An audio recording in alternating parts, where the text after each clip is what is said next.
Hello and welcome back. Today we are going to continue to discuss the ambiguous case of the law of cosines. Yesterday we really talked about how to determine how many solutions the triangle is going to have. Today we're actually going to find those solutions. So just a recap, do all triangles have the possibility of two solutions? No, no, no, they do not. It's the angle side triangle is the only triangle that could possibly, and here's a huge key word, possibly have two solutions. Remember, you got to use that flow chart. You got to test for ambiguity. When will there be two solutions? There's going to be two solutions when you have an acute angle that's given and the opposite side is less than the adjacent side. Once that case has been met, you have to find the height and compare the opposite side to the height. So if you think back, that's what the pendulum diagram was all about. And again, only when the triangle is angle side side. So if you think about that pendulum diagram, two solutions exist when this pendulum comes down and it swings back and forth and intersects 2 times. And basically what happens when this occurs is when you connect the vertex up top, this really forms an isosceles triangle. So as we go through today's lesson, just kind of keep that in mind, that the triangle that is formed here is isosceles. Even though it's not the official triangles that we're going to solve, it does play an important role in what happens next. All right, so the two triangles that we actually have, one of them is going to be this obtuse triangle right here. So that is one of my two triangles. And when you look at that, here's side A. The other triangle is going to be this triangle right here. So if you come out here, and that is going to be your acute triangle. This should really be a B prime right there. So you have triangle A, B, C, and then you also have triangle A, B prime, C. And those are the two triangles that we're going to work with today. All right, so side A will remain the same in both triangles. So if you recall just what I said earlier, that's an isosceles triangle, which means that this angle and this angle are going to be the same. So you will use the law of sines just as we originally intended to find angle B. And then we are going to know that angle B and angle B prime are supplementary. I think I actually maybe mismarked this diagram. This right here is not B prime. B prime would actually be this. It's going to refer to this angle right here. So I just didn't see the prime on there. All right. All right, so let's look at example 1. In example 1, we have angle A is 41 degrees, little a is 26 feet, and side B is 27 feet. How do you know if you have to test for ambiguity? When you have an angle and the opposite side, and then the third piece of this puzzle is a side, you have to test for ambiguity every single time.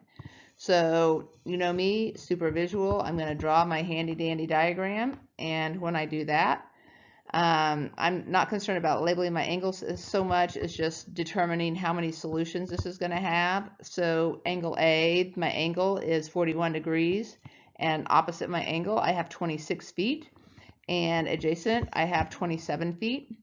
So in this case, my opposite side is less than my adjacent side because 26 is less than 27.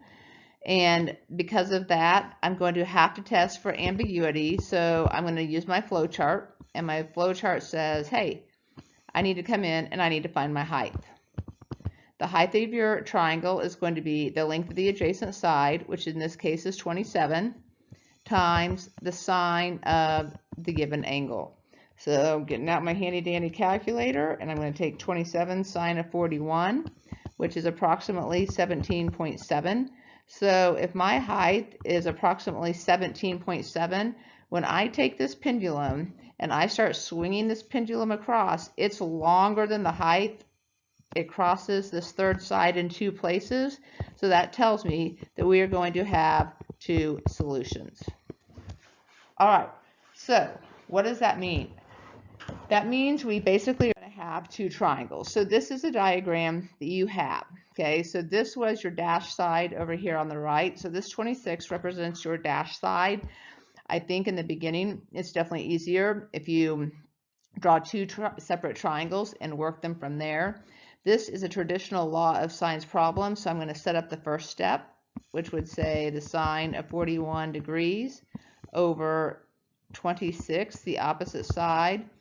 27 here is a side, so that's going to go in my denominator, and it's opposite of angle B. So what I want you to do is I want you to hit pause. I want you to solve this just like you solved all the triangles in the previous assignment, and then when you're done, hit resume, check your answers, and then we will go on to case 2. All right, welcome back. If you did this work and you put it in your calculator, 27 sine 41 divided by 26, and then you took the sine inverse, you got angle B equaled 42.994, and I think our original units was feet. Oh no, time out, that was angle B, so that's not feet, that's actually going to be degrees. So that was an angle.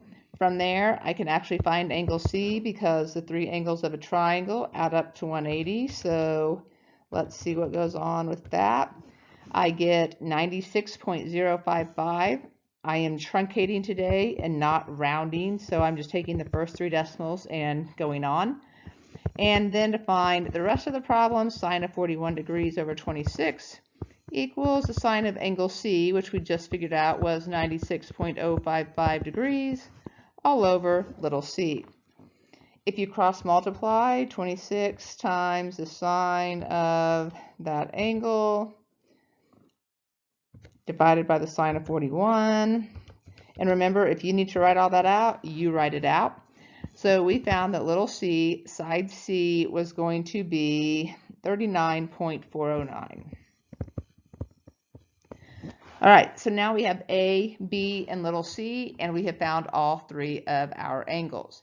So what's going to happen here is I'm going to flip to the next slide, but what's going to happen is this 26 is going to slide over here, and this 26 is going to be here. Angle B was 42.994 degrees, and so we are going to use that in the next picture. So when I look at the next picture, this angle here was 42.994 degrees.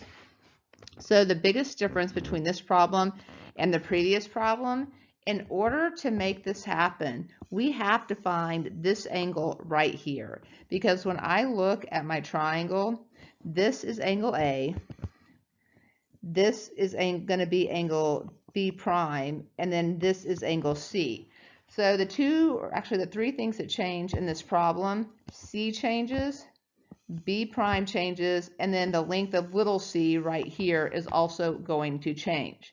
So in order to find B prime or C, B prime A, the red dot angle, what you need to think is that this angle here is 42.994. I think that's what I wrote. So now to find angle B prime, we're basically going to find the supplement. So angle B prime is going to be 180 minus 42.994. So if you, honestly, if you have no idea and you don't understand what I just said, and you're one of those kids that loves to memorize a process, the process is basically you're going to take the quote angle B, letters could be different, and you're going to subtract it from 180 to find the supplement, and that's what we're going to work with now.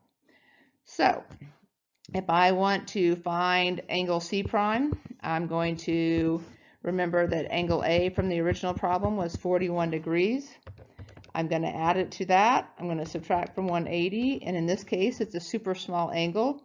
Angle C prime is 1.994 degrees.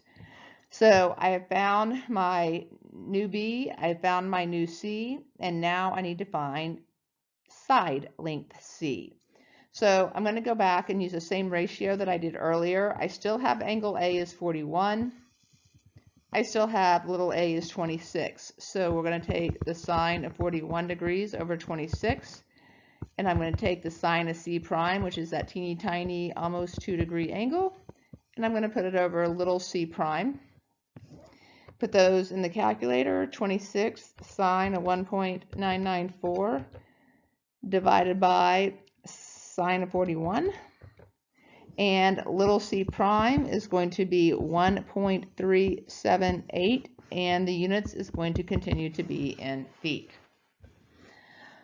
All right, so for some of you, you can do this all in one picture. Other people are going to need to do two pictures. So let's just see what works best for each and every one of you, and let's tackle another example.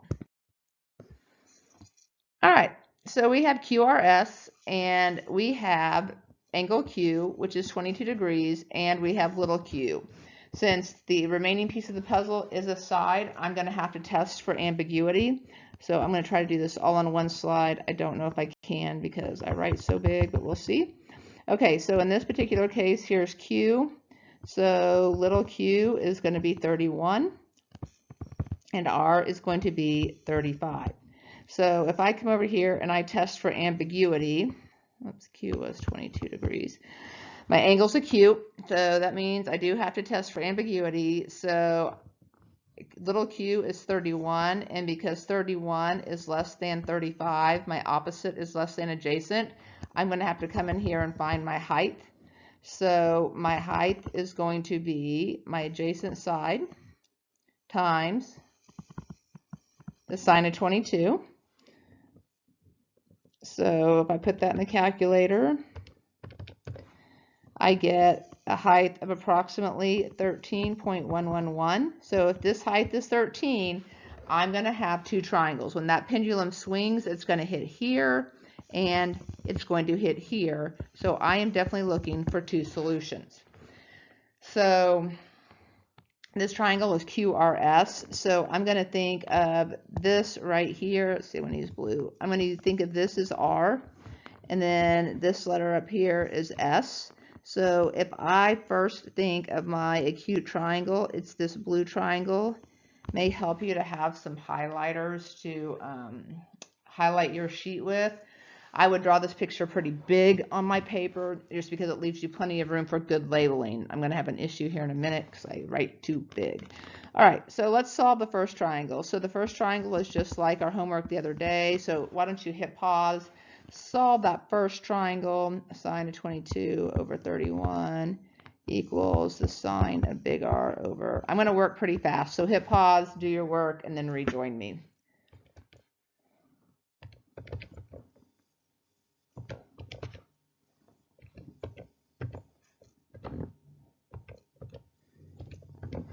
Okay, so after putting this in the calculator, angle R is going to equal 25.915. If I want to find angle S, I'm going to add 41 to that and subtract 180. And angle S is 132.084 degrees. So now I have all of my angles. If I want to find little s, you know me, I always stick to that original proportion. So sine 22 over 31 equals the sine of 132.084 all over little s. So 31 times the sine of 132.084 divided by the sine of 22 means that little s is going to be 61.416. And the units in this particular problem is inches. All right. So now I know that angle R is 25.915. So I know that this angle is 25.915. What I have to remember is that this angle here is also 25.915.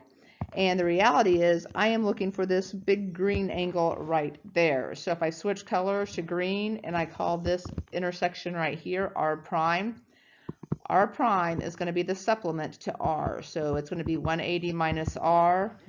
So if I take 180 and I subtract that 25.915, I'm going to get an R value of 154.085.